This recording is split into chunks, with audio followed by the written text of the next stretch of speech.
সকলকে ভক্তিসহ প্রণাম। আমি স্নেহা চট্টরাজ আপনাদের সামনে নিয়ে এসেছি আজকের পাঠ পর্ব। যদি মনে শান্তি পান তবে এই অমৃত কথাটি মানুষের কাছে পৌঁছান।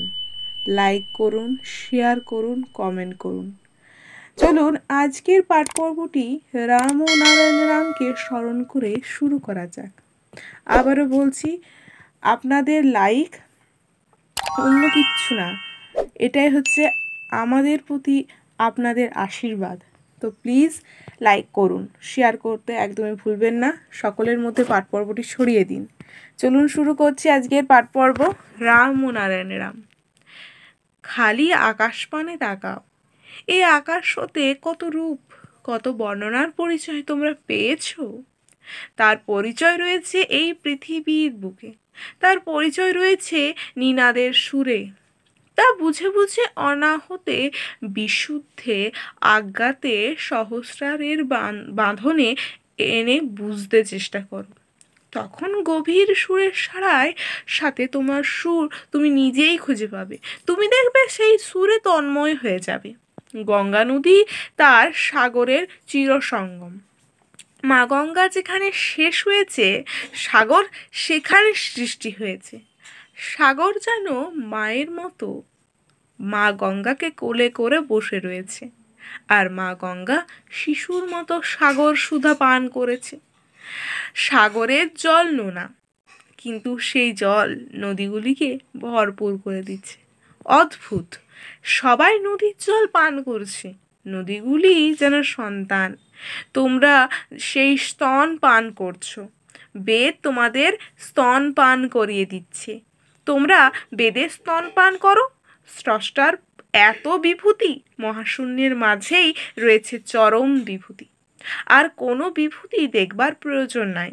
মহাকাশের মাঝে অগণিত গ্রহ নক্ষত্রের মাঝে স্রষ্টার যে প্রকাশ, সেই প্রকাশটাই হচ্ছে বিভূতি। তার মহিমা বুঝতে চেষ্টা করো এবং গভীরভাবে টানে টানে সুর দাও। বেদাঙ্গরা সদা আকাশের বর্ণনা করতে করতে দেখলেন উথাল পাথাল অবস্থা, তারা স্থির করতে পারছেন না। বিষ্ণু তখন বললেন, তোমাদের আকাশের বর্ণনার প্রয়োজন নাই। তোমরা একটা কাজ করো, তোমরা এমনি দেখো। তারপর আমার কাছে যখন এসেছে ওই কথাটা নিয়ে, আমি বলি, আমার ফটো ঢাকলি কেন? দেখেছি তখন ভালো করেই দেখা। আমি এই কথা বলাতেই তার সাবধান হয়ে গেল। চিন্তা করতে করতে এটা ফুটে এলো। ভগবান তাকাচ্ছেন, ভগবান দেখছেন। আমাদের এটা করা উচিত নয়। তোমাদের কি দেখা উচিত? সব সময় চোখ দিয়ে দেখবে তার সৃষ্টির অপরূপ রূপ, তার বর্ণনা। তোমার সামনে বিভূতি যা সব সময় দেখছো, অতি সহজে পাচ্ছ বলে তার মূল্য দিতে পারছো না। এটা অদ্ভুত বিভূতি। এই বিভূতির কথা স্মরণ করবে, এই বিভূতির প্রতি মুহূর্তে উপলব্ধি করার চেষ্টা করো। মাথার উপরে এই যে দিগন্ত বিস্তৃত আকাশ, এই যে সূর্যের আলোক দেখতে পাচ্ছ, এর চেয়ে বড় বিভূতি আর কি আছে? এই যে বাতাস, জল, সাগর, পাহাড়, নদী, ফুল, ফল, এগুলি লক্ষ্য করো তো, এই সবই হচ্ছে বিভূতি। চেয়ে দেখো, তোমার সামনে কত হাজার হাজার বাবা মা ছেলে চলে যাচ্ছে। এই যে চলে যাচ্ছে সব তোমাকে তৈরি করার জন্য। প্রতি মুহূর্তে তোমার সামনে যে বিভূতি খেলে যাচ্ছে তা বুঝবার চেষ্টা করো। তোমাকে দখল করতে হবে এই ভাব। কিছুই এখানে চিরস্থায়ী নয়। স্রষ্টা প্রতি মুহূর্তে মুহূর্তে জানিয়ে দিচ্ছে তার কথা, তার তত্ত্ব, তার মর্ম। তোমার চক্ষু, কর্ণ, নাসিকা, জিহ্বা, ত্বকে তারা তোমার প্রতি অনুপরমাণুকে বুঝিয়ে দেওয়ার চেষ্টা করছে এই বিরাট সৃষ্টির এইটাই শেষ নয়। স্রষ্টার কি সূক্ষ্ম দৃষ্টি, কি অপরূপ তার সৃষ্টি। চোখের সামনে বিভূতি খেলে যাচ্ছে অবিরাম।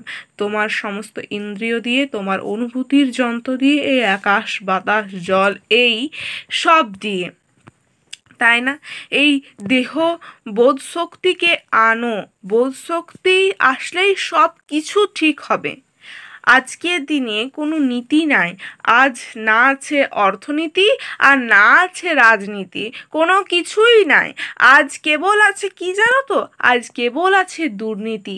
এখন দুর্নীতি ছাড়া কোনো নীতিই ঠিক নাই। দুর্নীতি যখন জড়িয়ে ধরেছে সবাইকে, মুহূর্তে এটাই জেগে উঠবে। এটা একটা বিহিত করা তো দরকার। এইভাবে তো চলতে পারে না। বাবা মা এবং ছেলের মধ্যে যে বলাবলি, সেখানে তো দুর্নীতি ঢোকে নাই। সেখানে যে শুদ্ধ এবং পবিত্র ভাব, সেই শুদ্ধ মন নিয়ে যদি সর্বত্র থাকা যেত, তাতে তাতে হচ্ছে না, তা তো হচ্ছে না।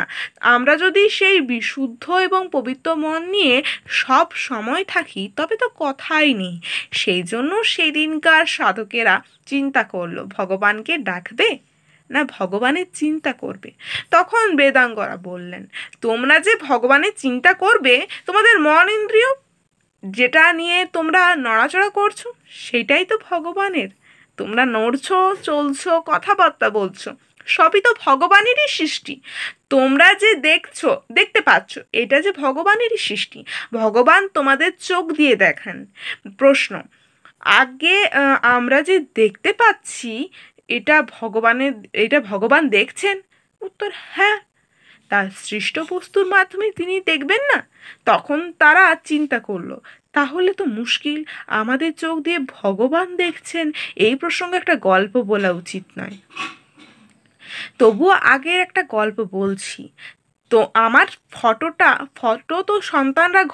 আমার ফটো তো সন্তানের ঘরে ঘরে। সময় নিয়ে মনে হয়েছে, দেখি আমার ফটো কাপড় দিয়ে ঢাকছে, ঘুরিয়ে রাখছে। আবার বলছে বাবার আর এখন বাবাই সব দেখবেন, এটাই তাদের মত। আজকের পাঠ পর্বটি এখানেই শেষ করছি। আজকের এই অমৃত কথা শ্রবণ করার জন্য অনেক অনেক ধন্যবাদ। প্রার্থনা করি সবার জীবনে শান্তি ও আনন্দ নেমে আসুক। আগামী পর্বে আবারও নিয়ে আসবো আরেকটি ভক্তিমূলক অমৃত কথা। ততদিন ভগবানের নাম নিয়ে থাকুন, ভালো থাকুন। রাম ও নারায়ণ রাম, রাম ও নারায়ণ রাম, রাম ও নারায়ণ রাম।